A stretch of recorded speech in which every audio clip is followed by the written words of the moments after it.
Spirit and Truth Media, Episode 2. We are bringing to light some of God's most incredible testimonies in people's lives. Episode 1, I shared my testimony, and I am honored and excited to hear today Roman Svyatetskiy's testimony, my co-host and co-founder of Spirit and Truth Media. How you doing, man? Man, I am amazing. Thankful for this opportunity, man. It's so exciting to see that God just brought us together, and now we're no longer doing dirty works, running around as two kids who are just uncontrollable, but now we're joining forces to bring something positive into the world. Man, this is a blessing. Thank you so much. Yeah, man. So, let's just jump right into your story, man. Obviously, you were born in Russia. You were an immigrant, and you came over to America. Talk about your childhood a little bit. Yeah, man, childhood was it was a unique childhood. Before I go into that, I do want to mention something. These testimonies are going to be raw. They're going to go into detail. And the reason behind this is not to boast about sin or about doing bad things. It's not to glorify crime or drugs, but it's really to reach the people who are maybe on that same path right now. And I just want to warn the audience because there are going to be different types of people watching this testimony. Maybe somebody from my church. I am a church minister now. Yeah. And for the last 10 years I have been. And so this is not going to be your regular church testimony. This is going to be raw, unedited, ready to reach the people who are in the darkest parts of their life. Yeah, man. But yeah, going back to Russia, 1987, I am born in the Soviet Union, and I want to tell you that it was a dark time in the country. I grew up in the 90s, so the early 90s. I believe in 91, that's when the Soviet Union collapsed. Mm-hmm.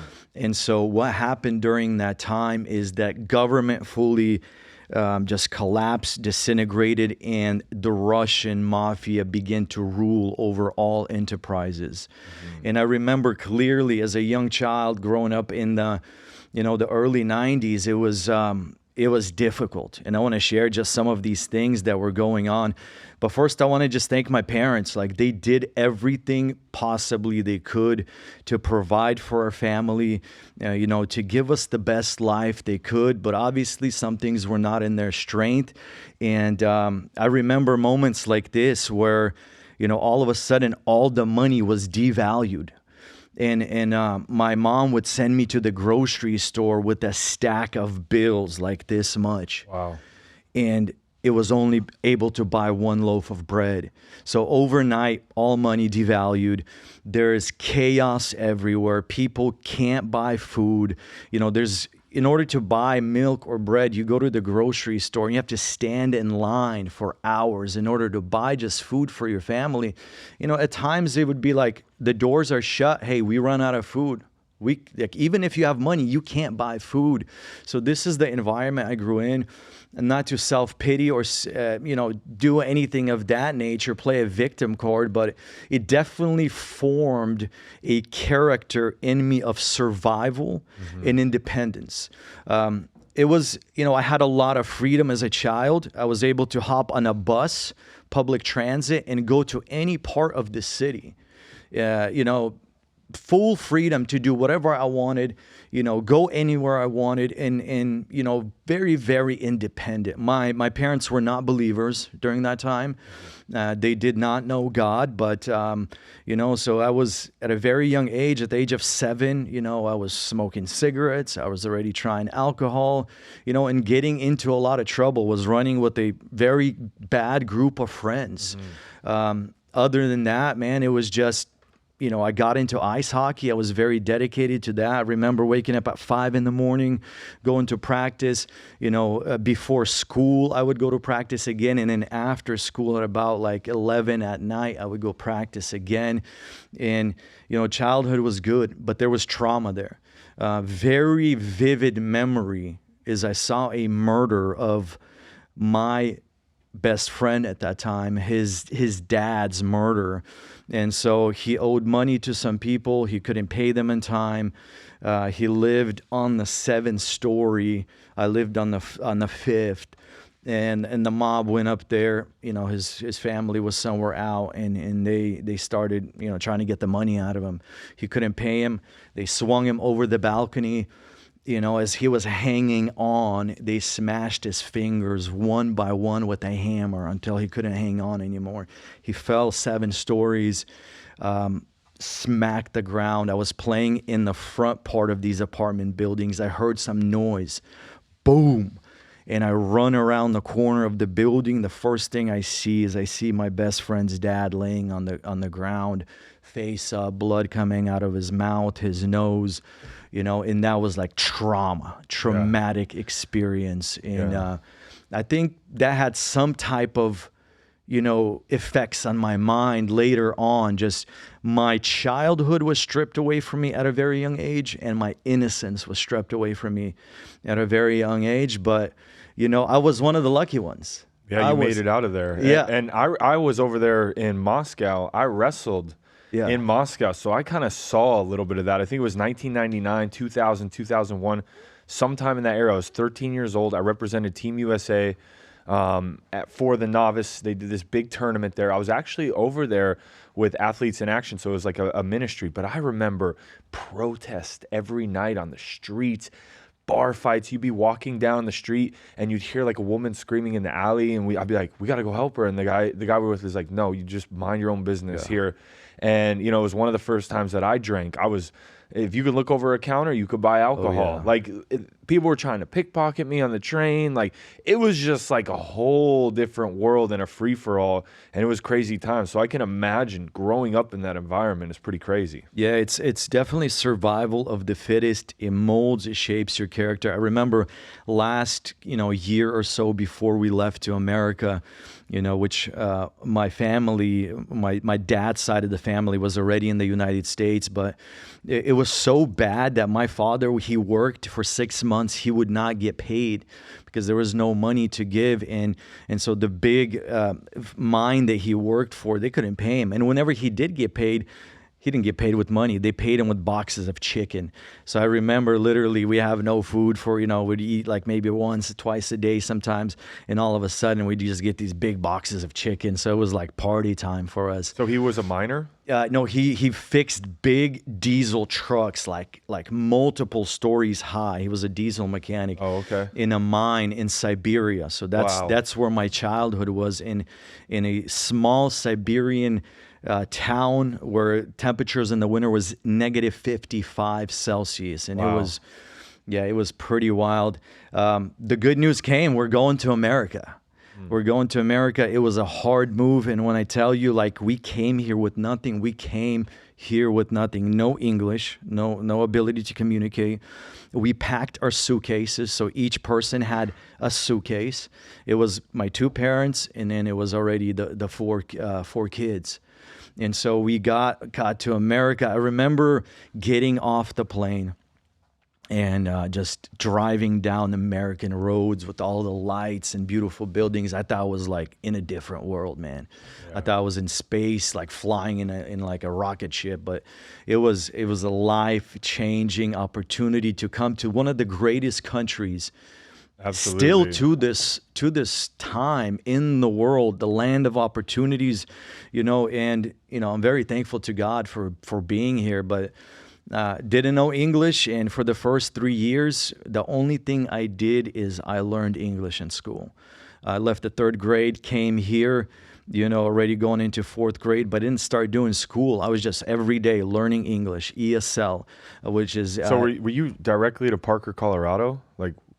Or where did you start out, and how did you and your family end up in, you know, Southeast Denver? Yeah. So we first moved up north, and I believe it's Northglen area, a little small, you know, house, and it was difficult financially, of course, because immigrants came. We did not have any social help because we did not come as refugees. We could not get that status. but we came on a different level. So there was no government aid offered. Dad had to work long days in construction, right? No English. And then, we got up there, he was able to succeed. And then finally we were able to buy a house in Parker. That's where we moved, which was like a ritzy suburb of Denver. Yep. And, I moved out there already starting the 7th grade and already knowing how to speak English.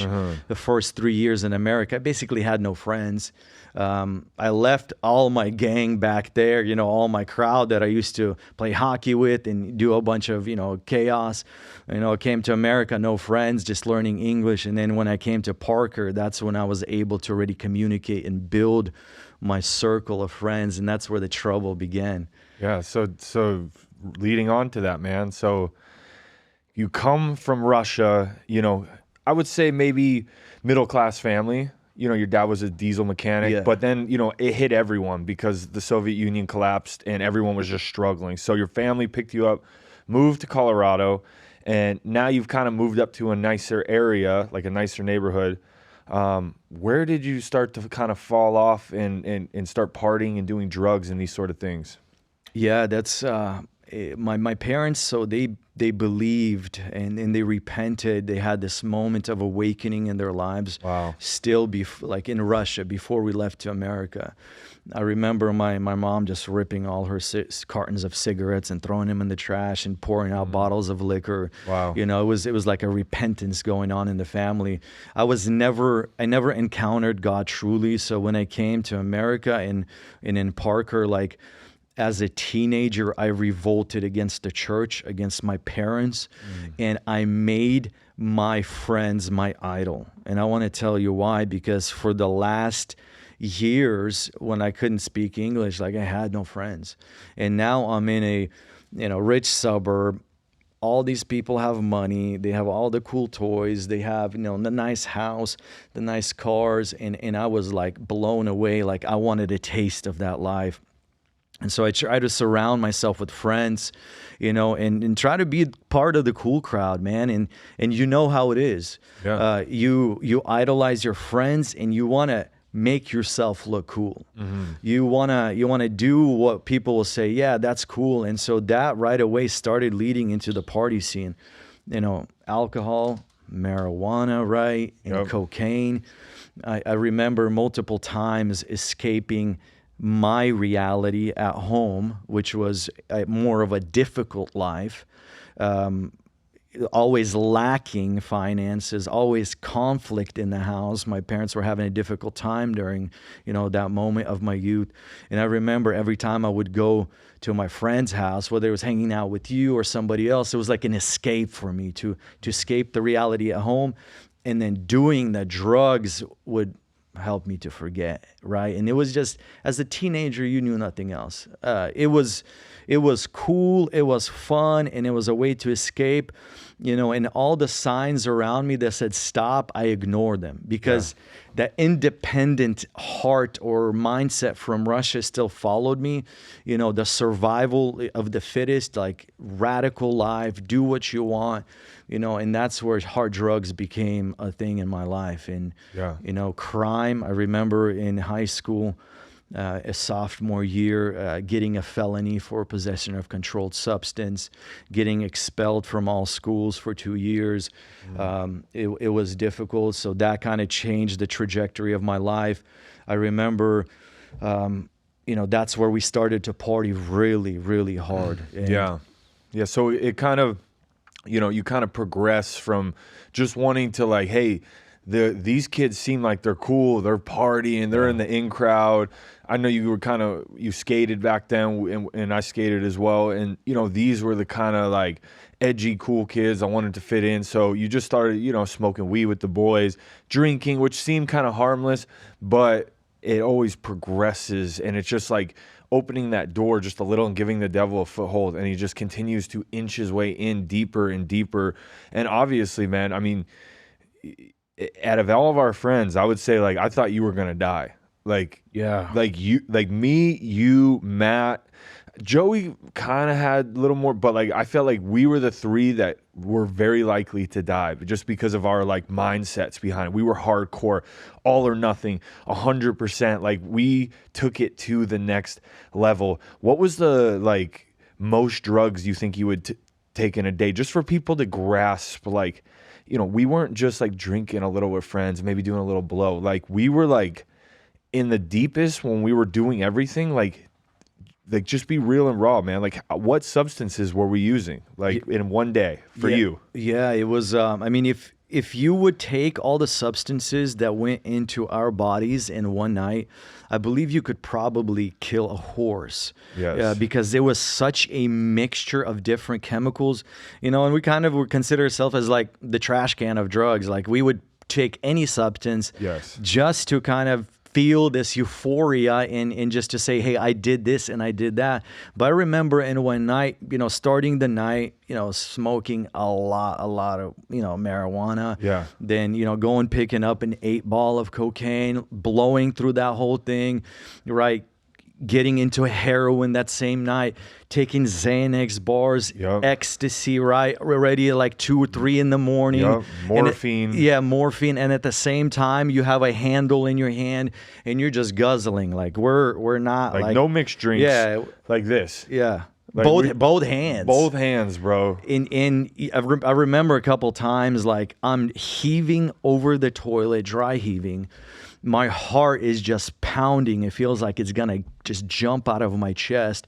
My ears are ringing, like because like I believe my head, like my heart is about to explode, and I'm just laying on the toilet like I'm about to die. And at those moments, it was the mercy of God. Yes. It was only because medically, if you were to take and just run all the tests, you'd say, hey, you're a dead man walking. Like, why are you still alive?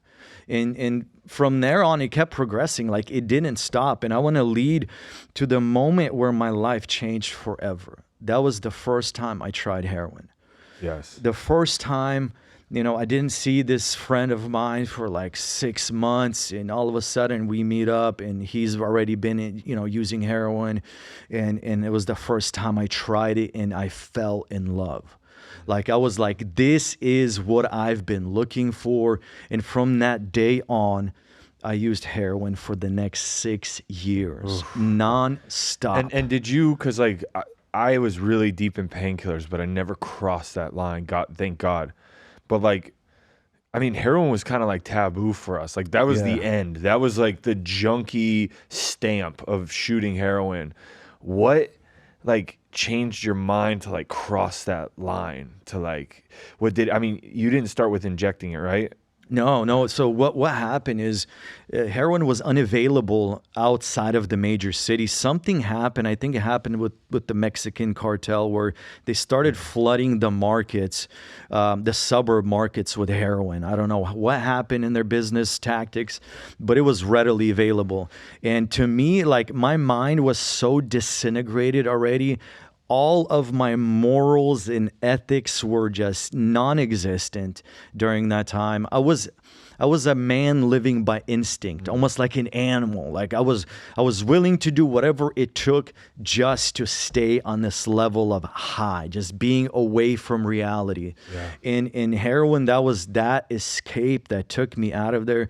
You know, of course, we started the way everybody does. You smoke it, right? You keep doing that until you run out of money. And I want to tell you, heroin is one of the worst drugs because it causes people to betray their loved ones, their parents, their wives, their kids. I mean, when you go into that drug, you lose all consciousness of reality. And for me, that's how it just spiraled out of control. I remember at first it was fun while you had the money. But once the money started running out, it was already, what can I do? I remember like just this time, like you do your dose of heroin and you have 8 hours until you start feeling sick. The clock starts counting down. And why I'm saying, because maybe you have a family member or somebody who you're like, why don't you just stop? Why don't you, like, I know fentanyl is huge right now. And I've personally seen like probably hundreds of people that I know overdose, and people are like, why don't you stop? Why don't you stop? These people, if they are not spiritually possessed, they are in such a state of existence that like a miracle is needed. Yes. And I remember doing my dose, and I'm filled with anxiety because I know I have no more. I have no money. Yep. In about 8 hours, I'm going to be deathly ill. And my mind starts rushing, my heart starts rushing, and I'm like, where do I get money? Parents don't trust me. All my bridges are burnt. I can't work, right? Because I'm a dope fiend, right? I'm an addict. Nobody's gonna hire me. What's a way that you're gonna get money? And there was 2 ways to get money. You're either gonna steal from stores, or you're going to steal from the drug dealer. And so for me, in this already I want to describe, this is a part of my life where there's already in my bedroom at this point, there's needles all over the floor, right? There's spoons, there's foil. This is like the bottom, of my being, of who I am. Rock bottom. I fully lost myself. And I remember waking up and the devil lied to me. The enemy lied to me. He's like, Roman, you are created to die as a heroin addict. There's no other life for you. There's no other purpose for you. And I believed him because for the last, 6 years of my life, that's all I did. And I look around and I see, my mom would be crying, say, hey, what's going on? Like, just stop. You're going to die. And I can't do it. I remember multiple times I'm like just at this dead end. I'm like, how can I stop doing this? Yeah. How can and something inside of me spiritually just had me chained up. I couldn't stop. Yeah. And so one robbery after another, right? Of course, it started from stealing from stores, but then it just became like, hey, if I steal from stores, I'm going to get locked up. Yep. And I'm going to have to go through withdrawals in jail Prison, cell. yes. And so what my hustle became was going to downtown Denver, and there was a spot there where all the Hondurans, all the Mexicans would stand in that park right there, right off Colfax, and they would stand on the corners and they would be selling. So they were like the bottom of the barrel dealers who were just getting into the game. Yeah. And so I would meet them, begin to build trust, and kind of like work that way and try to get trust so later on I could rob them. Very interesting story. I remember I pull up to the park, and what we used to do is like as soon as you get the dope in your hand, you pay the dealer, you throw it in your mouth. Because that's the safest place to carry it. Because there would be times where the cops on bikes, they would storm the park and they would lay everybody down. And this happened to me, like I buy like $150 worth of drugs. My mouth is full of plastic baggies. And all of a sudden, I see police from all corners coming, and I quickly swallow all the drugs. They put me on the ground, they search me, they can't find anything, and I'm withdrawing at this point, and they let me go. It was like a close call going to prison or to jail, right? And I get out of this whole thing, and then I go to the car, and I end up just puking it all out, right? How creative do these drug addicts become? Oh, dude, and that's like the thing that people don't understand, like. That's the thing about drugs, man. Like when you do it in the beginning, you're chasing the high, but then it becomes to protect yourself and your well-being of just not like heroin is some of the worst withdrawals, flu-like symptoms, restlessness, your skin crawls, you're deathly ill and it lasts for days. Cocaine, you do a line and then you don't want that come down. It's just a terrible hour, 2 hours of just like, and so it becomes this disgusting, demonic stronghold where it's just like you need it to just like not feel like death. Yeah. And so you're just like fueling it, and every time you have this worry in the back of your mind, like, oh no, when I run out. And just to set the scene for you guys, we grew up in like a middle to upper class place in Parker, Colorado, southeast Denver. I left the country, and this, what do they call it? Epidemic, right? Yeah. Epidemic happened. Oxy ran wild over the town, and then everyone started using heroin, and I had wrestling teammates die. Like, I've had 3 people close to me, like very close to me, die from heroin overdoses. You knew them too. Yeah, Alex yep. Wesley, Pat Armstrong. Like, and these are good kids, man. Yep. Good families. Like, you would never be like, this kid's gonna be a heroin addict. Like, he had every opportunity, but the grip of this, and it doesn't start right away. You're not a heroin addict, right? It's just inches and inches and inches, and then you end up in rock bottom in Denver, Colorado, robbing drug dealers just to do it. So continue, man, because I know you had a very close call with a drug dealer, and I think that was kind of the turning point when you were like, I'm gonna either go to rehab or I'm going to die. Yeah, for sure. I remember, this was a couple days before this encounter with the drug dealer. I remember sitting in a 7-Eleven bathroom, like somewhere close to downtown. It's a dirty place. My arms are shaking. I'm withdrawing. I have a little bit of drugs. I start putting in the syringe, and all of a sudden I drop the syringe. It falls on the dirty floor. The needle is bent. It's like a C. I take my dirty hands, I straighten the needle, and I put it back into my arm. And at that time, there was nothing that would stop me, right? I needed to get good. Like, I needed to get the sickness away from me. I'm so surprised, like, my arms are amputated, like track marks all over my arms. I remember my dad calling me. He's like, what's going on with you? And I just roll up my sleeves, and there's just black marks all over my arms, and I'm skinny. I'm just totally without a soul, like Just no a shell of yourself. No human being. And I remember I'm withdrawing, and I go to visit my mom. And something within me is like, go visit your mom, because you don't have a lot longer to live.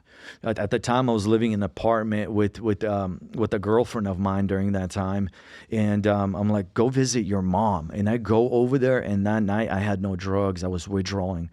This was a moment where I saw the light. I saw that there was a way out of this addiction. And I just wanted to let you guys know, I tried many times to get off drugs in a secular way. I went to methadone clinics. I went to the Suboxone treatments. I went to the doctors. I even had my mom pay for a treatment facility, a secular treatment facility in San Diego, which was like $30,000. And she did not have money. She was desperate to have me get off drugs, and nothing helped me. After I finished that rehab and I got back on drugs, I'm like, there's no hope for me. Yeah. But this night where I went to my mom's house was the light at the end of the tunnel. And what happened is, I'm sitting on the couch, she's by my side, and I'm withdrawing. My mind is filled with anxiety and darkness. My soul is like tearing apart. My legs, my knees, I wanted to take a baseball bat and just crush my kneecaps because they hurt so bad from the withdrawals. And my mom opens the Bible because she doesn't know what else to do. And I, at this point, have not been in church for like over 10 years. Yeah. And so I'm not anywhere close to faith or Christ. I'm just far in the world. And she opens the Bible and she begins to read the Bible to me in Russian. And something miraculous happens as these words of truth, light, and faith begin to enter into my ears. They go on my heart, and all the anxiety and fear, it just melts away. And I start feeling peace of God, filling my heart while I'm withdrawing, while my mom is reading the Bible to me. And she, like 1 hour passed, 2 hours passed. She's like, all right, I'm going to close the Bible and go to sleep, my son. And I'm like, no, continue reading. Because the more I listened to it, even though I did not understand, the power of the word was healing my soul. And God was calling me saying, you see how powerful my word is? That is going to be your way out of this darkness. And so that night, I understood that God that my mom talked about all the time, that church that I used to visit as a child, it's not a story made up by man. Because if the doctors couldn't help me, if the meds couldn't help me, but this book that she was reading was touching my heart and taking away all my fear and anxiety, something had to be there. And so that was the life, like just transforming my mindset, like event. But after that, that's where like another downfall came.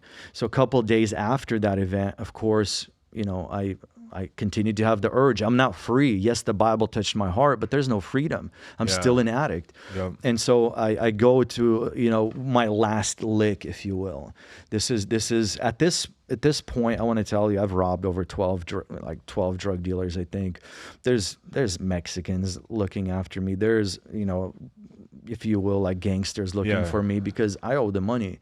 And I'm just like walking with a target on my back. I'm like, all right, this is my, you know, I'm going to go do this lick. And I meet up with these guys and they were not, you know, your small fish anymore. They were, you know, they were fresh off, you know, across the border, but they were driving a car, you know, they're already selling bigger amounts of heroin. And so I jump in the car. I ordered, you know, before that I called him, I ordered a large amount of heroin and, you know, I jump in the car. Actually, my girlfriend at the time was with me. She got in the car with me and we start driving. I had with me like a fake replica of a 9mm Beretta. It looked exactly like it. And I start reaching for it in order to put it to his head. And he sees there's two of them. And then I'm in the back. My girlfriend at the time was in the front. And they put child safety locks on so I couldn't get out. And there's this struggle happening in the car. The driver slams on the brake. I'm wrestling with this guy. And the whole time, the driver turns around. He's just punching me in the head. I can't get out. I'm like, oh, man, I'm about to, like, die here. I'm about to die here. I scream, you know, to my girlfriend at that time, like, open my door. Like, get out and open the door. And she opens the door. We get out. I end up wrestling this guy in a front yard of like I think like $600,000 house. You know, it was like in a white fancy neighborhood and in the broad daylight. It was just a crazy scene. I'm surprised the police didn't roll up right away. And I end up walking away from that you know, circumstance. Altercation. Yeah, and it was like my lip at the time, I got punched in the teeth. Oh, my front teeth almost got knocked out. I had like 2 holes in my lip because my front teeth went through my lip. I needed like stitches. My face was all busted up. And the most like scariest thing is like these dudes knew kind of where I lived. Oh, wow. Because I met them right down the street from my house. And so I'm trembling. I'm scared because this is and you didn't get the drugs. I did not get the drugs. I ended up withdrawing that night. I went to the hospital to try to get some drugs for my injuries. They didn't give it to me because they saw track marks on my arms. They would not give me any type of opioids for painkillers. It was interesting at the ER. They wouldn't give me anything. Yeah, because they've seen it before. At this time, people were hustling the doctors. Yeah. And if you ever see the show Dope Sick on Netflix, it's a full series. It is the whole story of Purdue Pharma and how they got at this stronghold and pushed Oxy out and labeled it non-addictive. And it was just crazy. So, but doctors started to get busted. Yeah. And they knew the hustle of trying to go, and you had a lot of people doing that. So they probably saw your track marks, said, no way. Yeah, no, that's what happened. And that was like that night where another rock bottom I hit.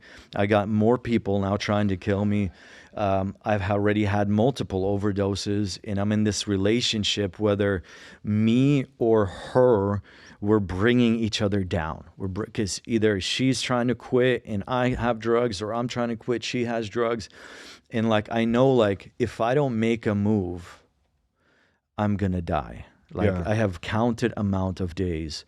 And my sister, she calls my mom. She's like, hey, in our church this Sunday, there was a man testifying about a rehab center in Portland, Oregon, and from the mission God will provide. And she told my mom's like, here's the website and the phone number. Why don't you check it out?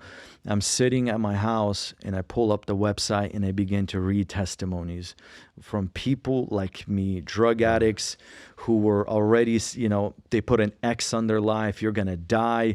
There's no future for you. And I see that, like, hey, there's a place where there is faith, where there is the word of God that my mom was reading to me that was already touching my heart. And I make, by the grace of God, a step forward.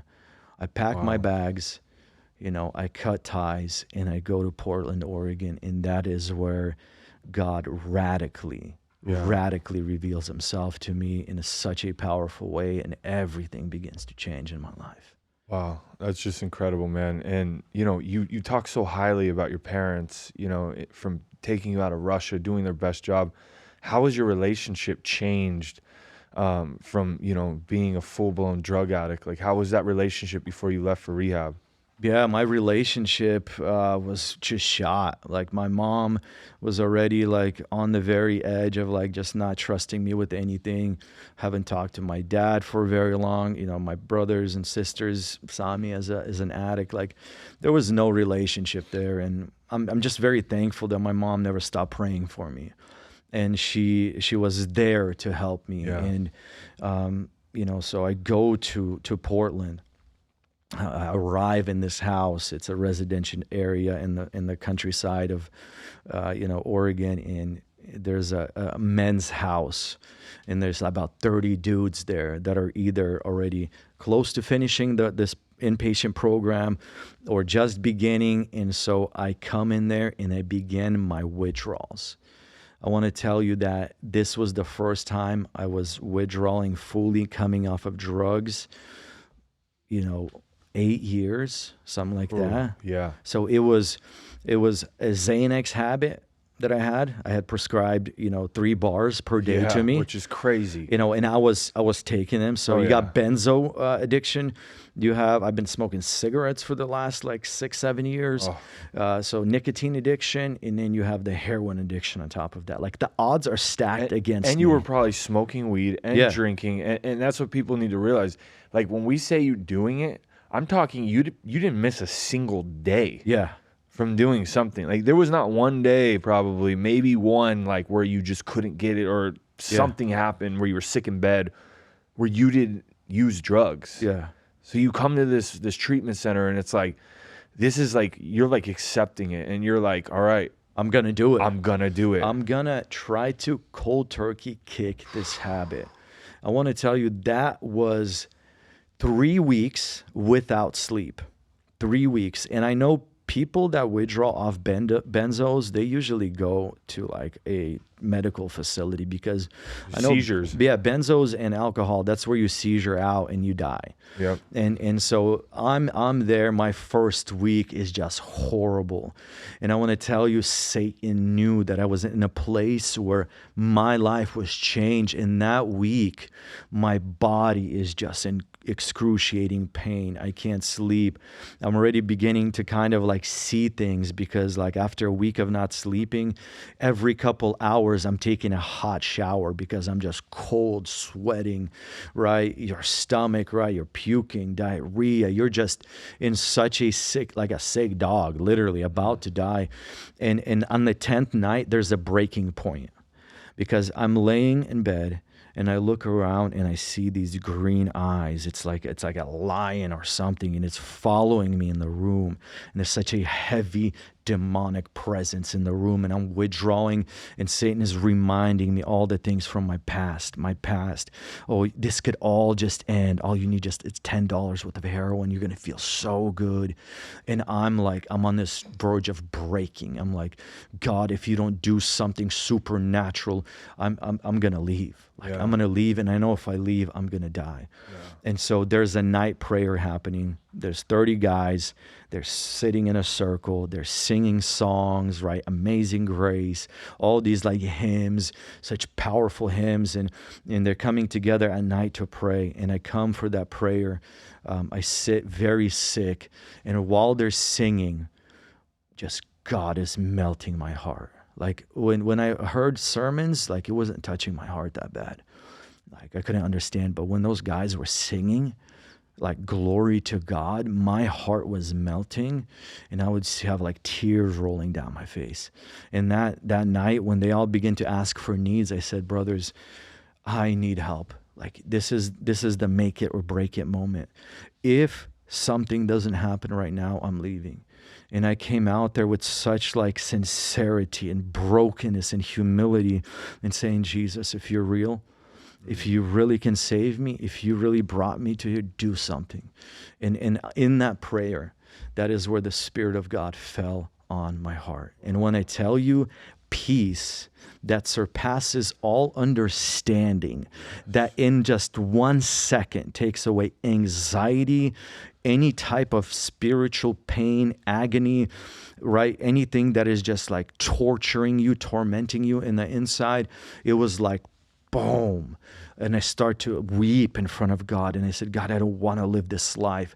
I'm the last drug addict. Change my life. I want to be changed. I want to live a different life. And God baptized me that night with the Holy Spirit.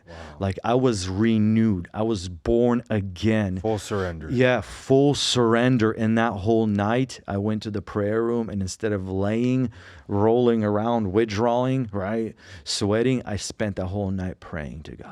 Wow. And I knew you have a life for my future. You have a future prepared for me, and it's something so great, because why would you save me, such a dirtbag, such a no good man? Why would you save me if you did not have a future for me? And so that was the faith that lit up my heart to just keep going forward, man. It was life-changing. Wow. So you had this life-changing moment, full surrender, full transformation, dying to your old self.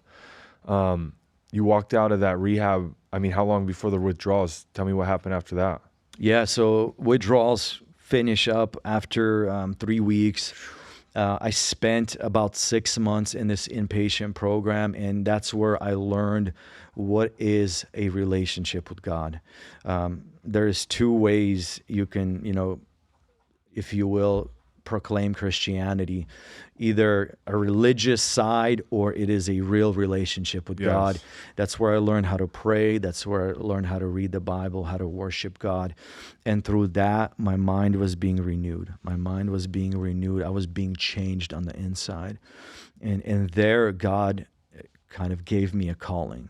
My calling would be to labor and to save the same people. Right? Same people like me. I knew that the reason I had this radical story and all of these experiences, that now I would use it to help the same type of people. And from there, I began to just see God. I fully surrendered. I had no plans. I literally had no more plans for my future. I said, God, here I am. You direct my life. Yeah. You tell me where to go. You tell me what to do. I am your servant. I am your slave. Just lead me in any direction. Mm-hmm. And God began to lead me, right? And so my life just began to transform. I'm going to kind of jump, a little bit into the future where I end up in Sacramento. And it is, it's already a brand new God Will Provide rehab center that just launched. Now I'm being part of the ministry there already as a house leader.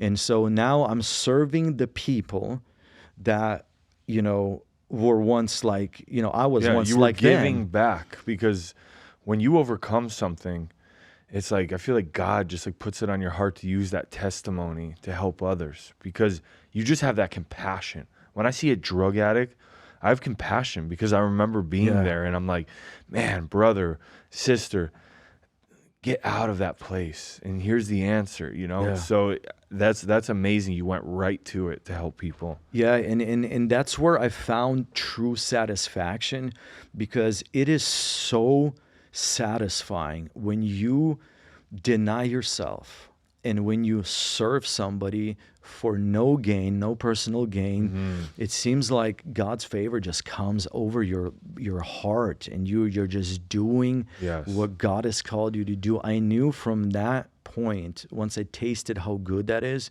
that was going to be my future. I was going to end up in ministry. I had a big fire burning for preaching the gospel. So, I started doing street ministry. We would go into the streets of Sacramento, which is the capital of California, drug addicts everywhere, homeless people everywhere.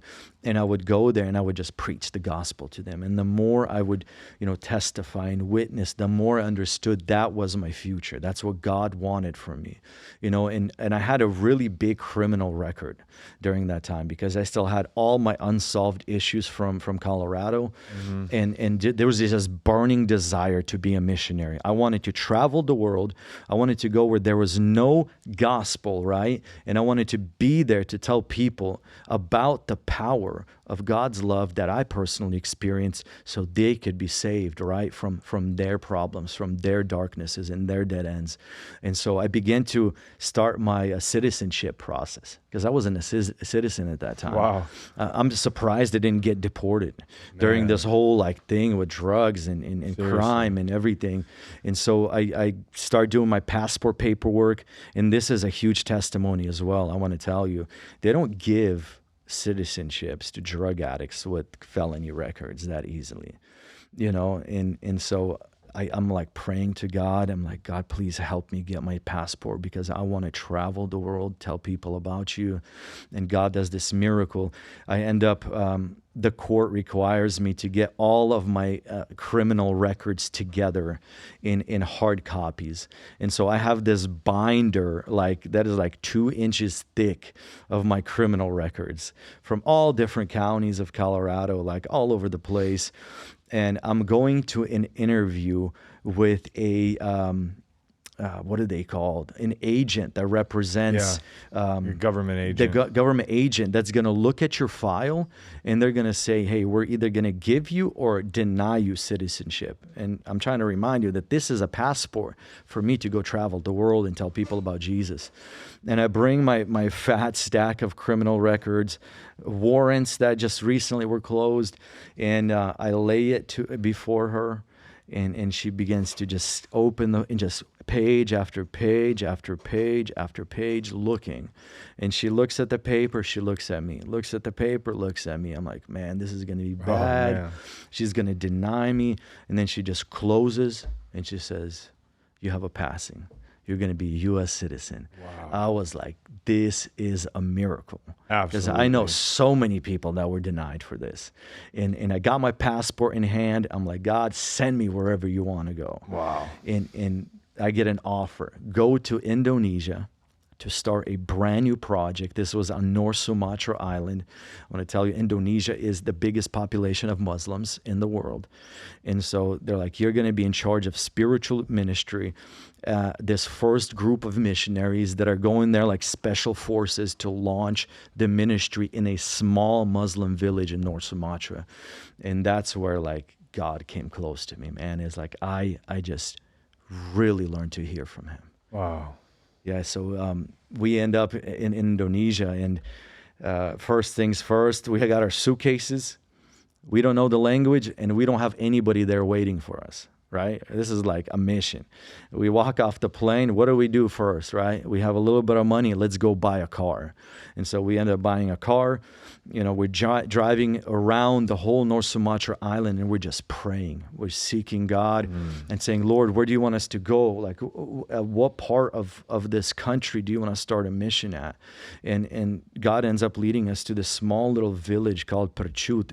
It's outside of Medan, which is like one of the major cities there, and we began a ministry. And I want to tell you, this village was ran by witch doctors. Wow. Indonesia is huge with sorcerers, witch doctors that literally hold the territory of different villages like a mob, like a mafia. And they extort the poor villagers for money by casting spells over their lives, and so they're considered like shamans, like doctors in that place.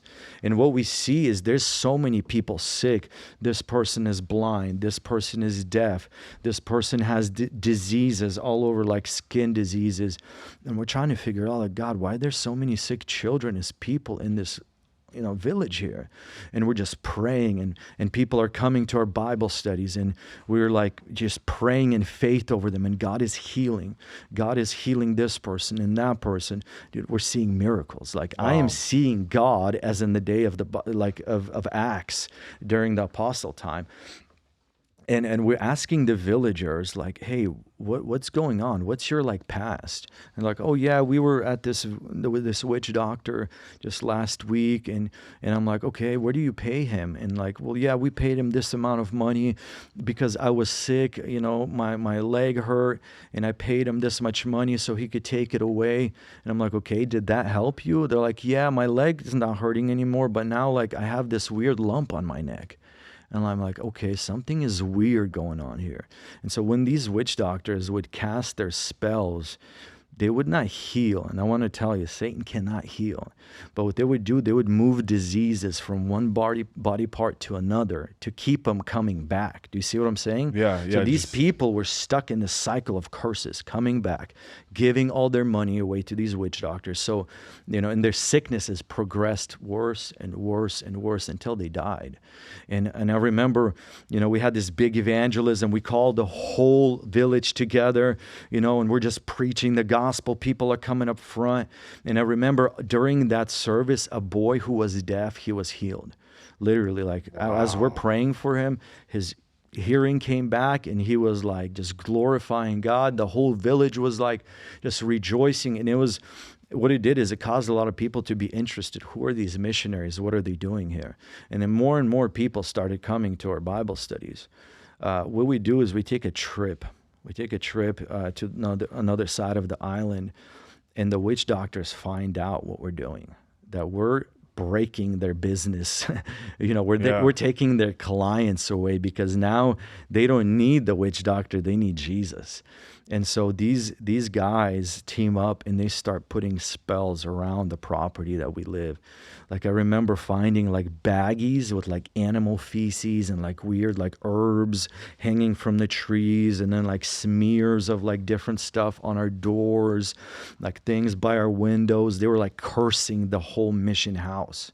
And we come back from this trip, we're beginning to pray at night, and God just reveals this place has been in a way booby trapped spiritually. You guys need to be alert, on guard, don't give any room.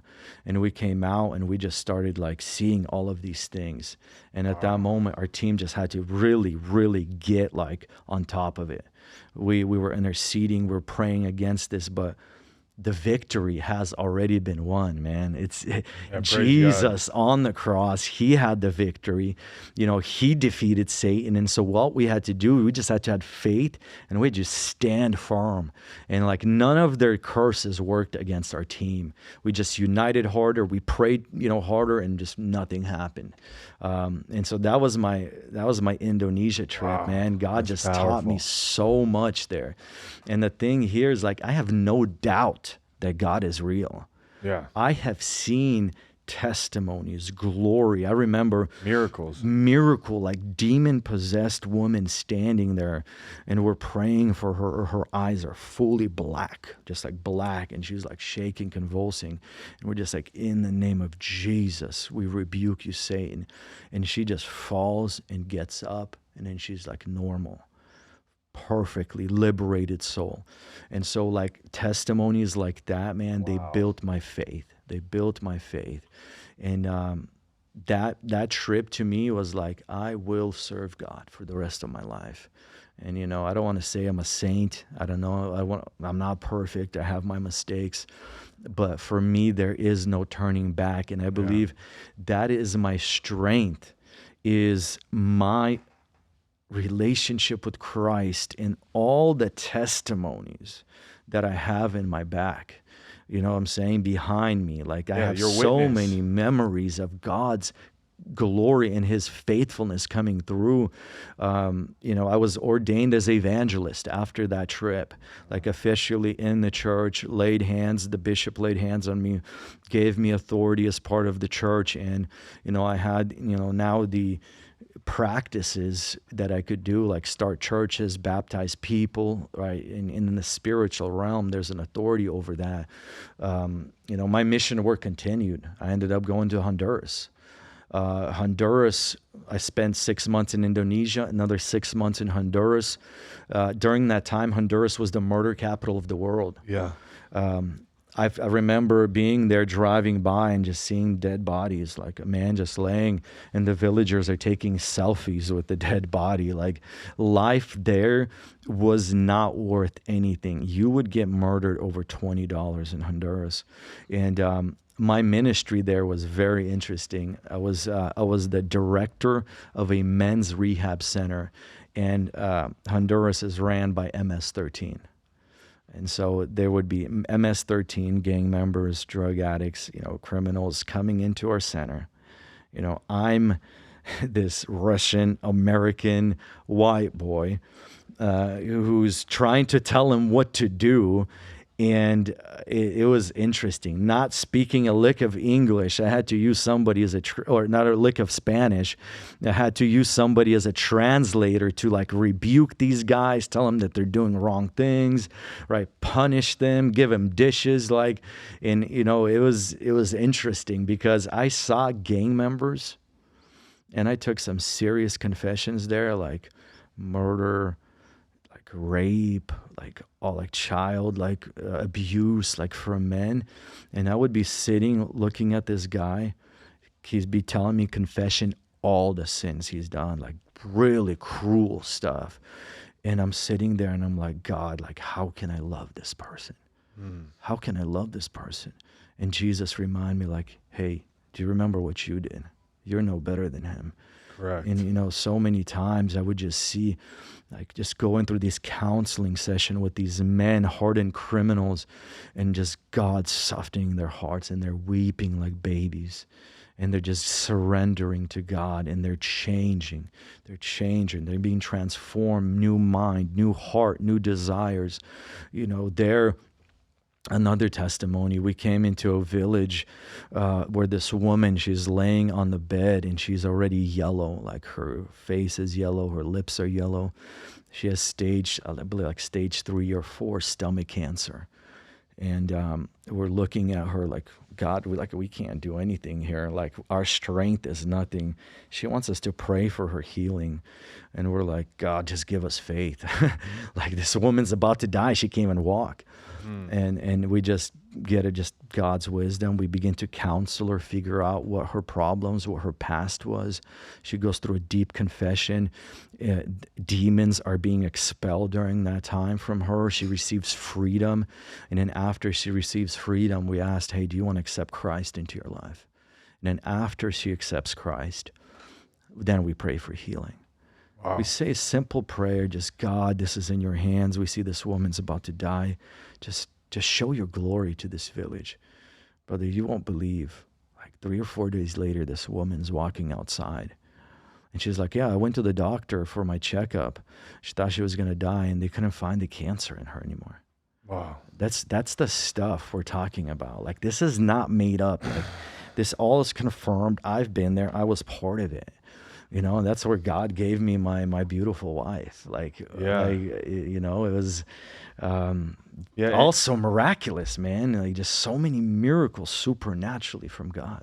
Yeah, absolutely. I mean, when you just start that path and in that will, you see the power. And going back to your point too, because a lot of Christians stumble on oh, well, that person sins like that. Yeah. Or that person sins like that. Or he's homosexual. Well, are you sleeping around with girls? Because that's the same sin of lust. And people look and categorize sins. Yes, there is a sin that's worse than all of them, and it's blaspheming the Holy Spirit. But, you know, God's forgiven us all. And we need to forgive in the same way that he does.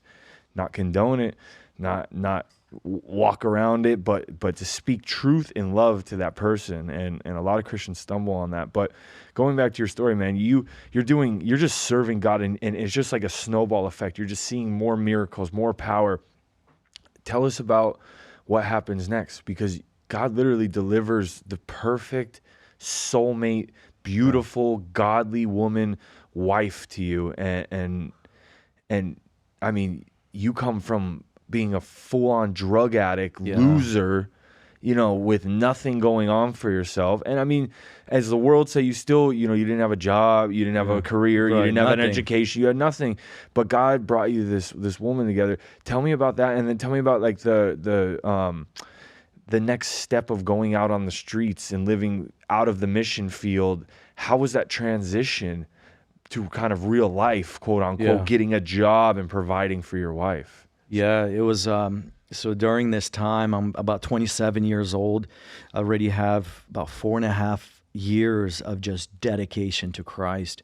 And about 8 months before God introduces me to my wife, I was already getting like, oh, God already did so much for you. I did this and that, and I'm already strong enough.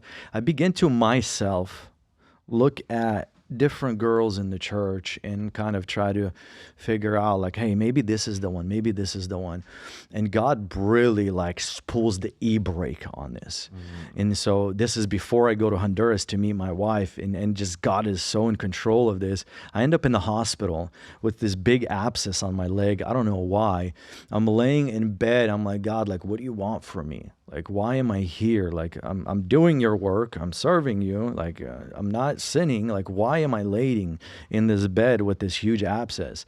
And God speaks to me. I'm like, this decision you're about to make with this girl, it's not in my perfect will. You have the freedom to do it, but know that you will not be where I want you to be. You will miss a calling of your life. You will miss the blessing for your life. And so I was like, God, say no more. It was made clear to me that I need to not pursue that, and I need to go back to just seeking him full time. And then from there, I went to Honduras. I'm serving there already 5.5 months. My wife at that time, she's also Russian. She's there serving at the orphanage. I'm serving at the rehab center. We're there together for about 6 months. The whole time I'm there and my ministry is in full swing, my eyes are closed. Like, God does not reveal to me that she's going to be my wife until right the last like couple weeks that we're about to leave. And so all of a sudden I wake up, you know, in the morning, and like there's just this clear picture, like, this girl is going to be your wife. You are going to lay your life down for her, and you're going to marry her. I'm like, God, what's going on? I have these strong desires, nothing lustful, nothing like sinful, but like this attraction, this pull towards her. And I'm like, God, what's going on? Like, I want to go on more mission trips. I don't want to be a husband, and I don't want to be a father. Yeah, I want to serve you. God's like, nope. And like, it won't leave. So I'm praying against him. Like, God, take this away. Maybe I'm confused. Maybe something of myself is coming. It's not leaving, man. The desire is going stronger and stronger. I want to tell you, up to this point, I've never like flirted with her or like did anything like that would cause, you know, a relationship to be. Like, I was a leader there, you know, I was one of the ministers there, and I was just serious, all about business. Like, if I was talking to you, I was either rebuking you or we were praying for something, right? And it was all about ministry. And all of a sudden, God's like, nope, you have to approach her, and you have to tell her this. And she's about to leave to America tomorrow to go back. It's my last day, and I've been fighting this for about a week, this moment. All of a sudden, I just get enough faith, and I'm like, all right. I walk into the orphanage. I'm like, can I talk to you? She's like scared. She's like, what is he going to do? Like, rebuke me or something? Like what did I do wrong? And I take her out, and I'm like, something serious is going on. I am confident that you will be my wife, and that we're going to get married and we're going to raise a family together. At first she laughed. She was like, you must have got like heat stroke or something. You got too much sun. She was, she was like confused. What a pickup line. Yeah. Cause I mean, I got down to business. There was like nothing like weird going on. Like, we're going to get married. And she was like, she didn't have enough of that in hers, but I was like, I knew I wasn't making a mistake, because there was no intention of lust. There was no intention in my life other than to serve God. Yeah. And God said, hey, you've been faithful to me in the little. Now I'm going to give you more. And I'm taking you further now.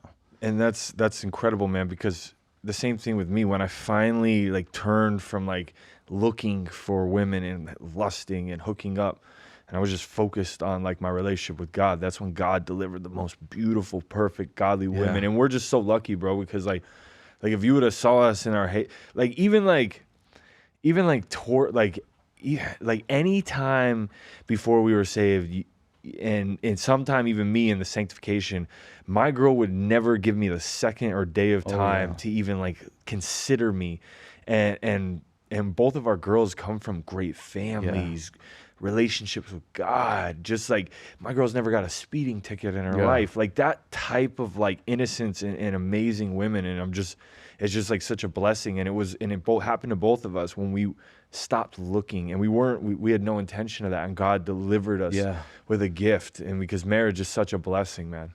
Yeah. And the thing is, like, God's not going to give you his daughter, your wife, to you if you're not ready. Like, he doesn't want this, his daughter to get hurt because you're an immature, teenager here running around with all of these foolishness in your head. So I think if you mature as a man in faith, right, in character, that's where God says, okay, you're ready to take care of my daughter.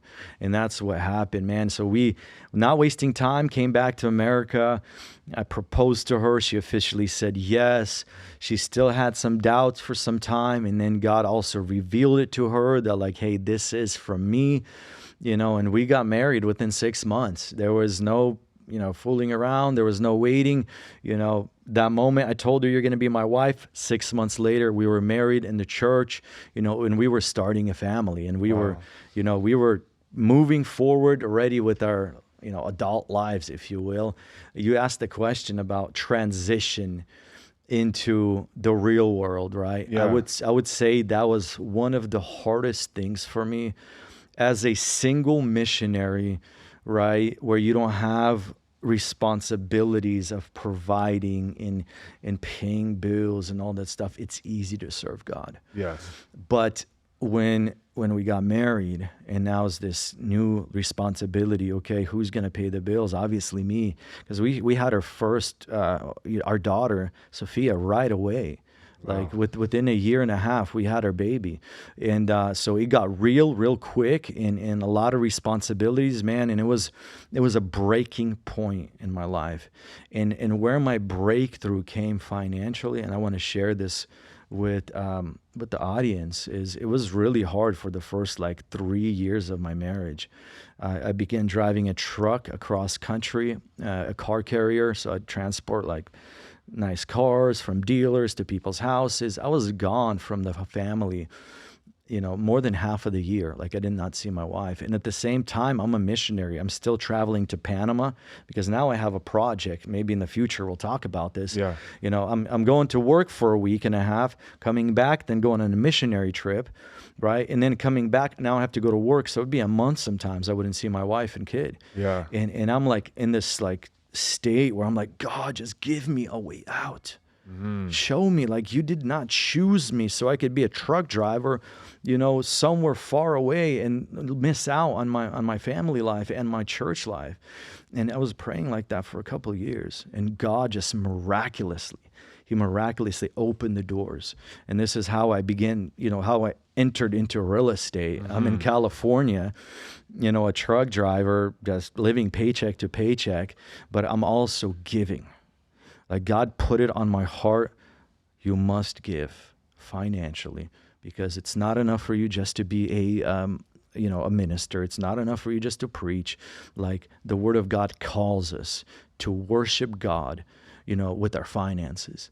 And to me, that was like a breaking point. God called me to do that, and I began to consistently give, even though I didn't have anything to give. Yeah. I had to cut my budget. I have to cut restaurants and just really just live less.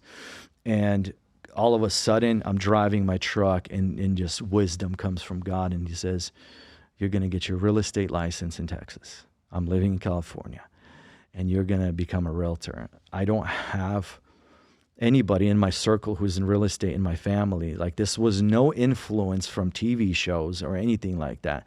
This is from God.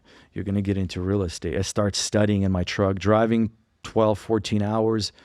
Everybody's sleeping. I'm on my laptop studying. I get my real estate license. I move to Texas, and God supernaturally provides a way. And then all of a sudden, COVID happens, and it's a perfect storm for to launch my real estate career. People start moving to Texas. Market takes off, and just this financial breakthrough. I mean, it was the glory of God leading me. It was the time where I was reaping the harvest.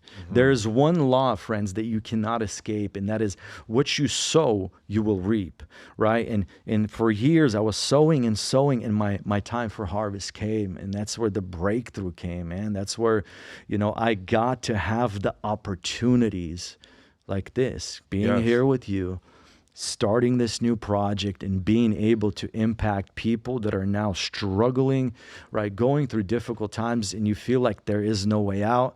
I want to tell you, if a dirtbag like me, right, Christ looked down upon me and said, hey, I will take you.